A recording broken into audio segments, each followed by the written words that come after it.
عليه وسلم وسيرك أهربها جودها برصاوك قولك مرود الشيخ وسير هذا مايرك عاصمة هرقيسة يقول هديك دمان مرتشرف تكلك السوق يبقى الشيء وحنتكو سلام يا سلامة السلامك السلام عليكم ورحمة الله وبركاته سلامك بعدي وركورتي له وحن كبريا وحن كصوب حني بالعبادة وبركة بدنيد وخير بدنيد إنه إلهي يقبله أعمال شو وناكسنين خيرجها أي مرك هو إلهي كبر سبحانه وتعالى مرك اللباد وحن همبريو يبقى قاعدين هالكنو قصو تشيدين إياه لما أنتي كقيب قادتي وقت جد جلسي يا أنتي رنتي قارن كيلو قريبا كقيب قادتي بحسي ما أنت تن حفلة تن قيمها بدن له الحركة شرينه تجمد محمد موجه inay yeelato xafiiskii koowaad ee ay gaar u shaqeyn doono maamulka degmada maxamed mooge inkastoo ka qayb qaadatay baa waxaan leeyahay hambaliyo sidoo kale waxaan maayarka hargeysa cabdikariin axmed mooge ugu hambaliyanayaa runtii dadaalka iyo juhdiga dheeraadka ah ee uu runtii xilka hayay caasimadda ka shaqeynayo ee har iyo habeen galab iyo maalinba aad arkay sidii ugu heelayahay dadaalka uu ku jirana aad iyo aad baan ugu hambalyeynaya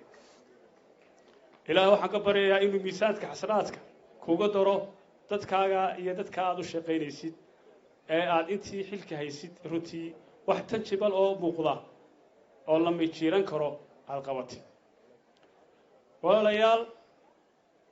mas-uuliyaddu waa wax gooniya oo qof kasta xil iska saaray inta xilka haysa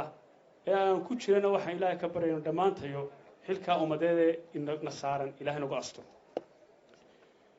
walaalayaal maanta waxaan arkaynaa xafiiska quruxda badan leh ee runtii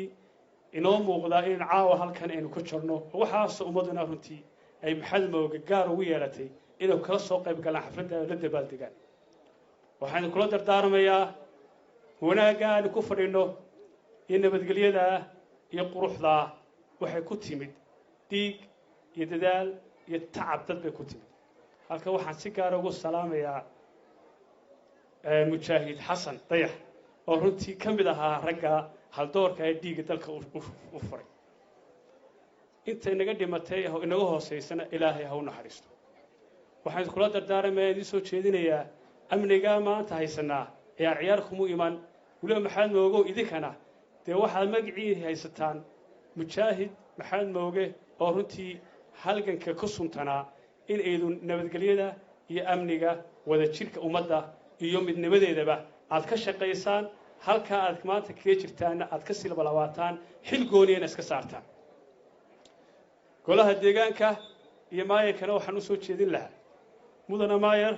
degmadu way ballaadhatay maxamed mooge ilaa iyo 10 baa hadda hoos timaada oo hargeysa la soo raaciyay waxaan idin soo jeedin lahaa maadaama degmada ay ballaaratay in laba xaafado laba degmana looga dhigmo haddii alla insha Allah saado caasimada ugu la qaybsano sidoo kale waxaan idin soo jeedin lahaa si halkan laga dhawaajiyayba maadaama xaafadani ay isku xidho degmooyinka kale ee macalin Haaruun iyo gacan libaaxba in saddexdaa biriish maadaama ay naga dhamaatay dhismihii wadada inay gabagaba tahay inaynu ugu yaraan hal mid isku tagno oo aynu iyagana u dhisano oo aynu sidii xafiiskan u dhisneeba iyagana aynu uga qayb qaadano si markaa isku socodku iyo isku furanka degmooyinka kalena ay u fuwaato taana waa idin soo jeedin lahaa insha Allah waxaan rajaynayaa wax ka qaban doontaan hadda la idhaahdo maxamed mooge runtii waa degmo ballaaran dad badan oo runtii tabaalaysan oo ku nool yihiin dhammaanteedba waxaan idin soo jeedinaa iyo runtii inay dadka aynu la qaybsanno oo aynu dadkeena masaakiintaana ka warhayno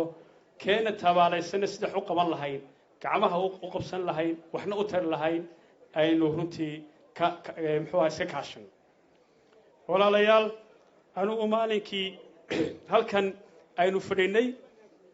ee aynu xafladii iyo boohista aynu joognay runtii kalmadaan halkan ka idhi waxaana ka mid ahaa insha Allah inoo dhameystirmi doonaa waxaana ilaahay mahadii caaw inuu xafiiskii inoo soo gabagabay inoo soo dhamaaday in xafiiska quruxda badan la aynu dhisayno maalinkii waxaan ku yaboohay lacag 5 kun ahayd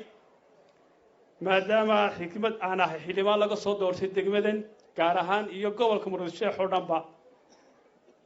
intii dhismuhu socdayna contribution-kii waxna waan bixiyay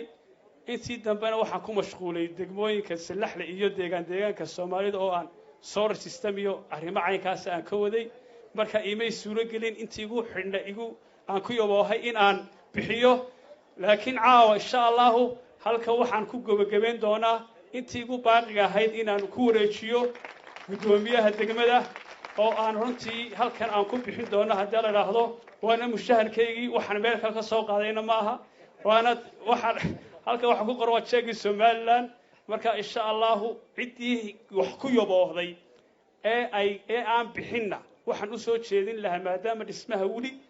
deyntii qaar lagu leeyahay in iyaduna ay runtii soo bixiso haddii la yiraahdo oo aynu runtii gacmaha isu qaybsano maadaama wanaaga iyo wada jirku wax lagu dhistaa qiimaha caawa ay leedahay aynu ognahay yeelanaysna haddii la yiraahdo marka midaan gudoomiye xildhibaankadaba iyo gudoomiye waa mahadsantiin iga raalihaada intaan kala mashquulayna salaamu calaykum waraxmatullaahi wabarakaatuh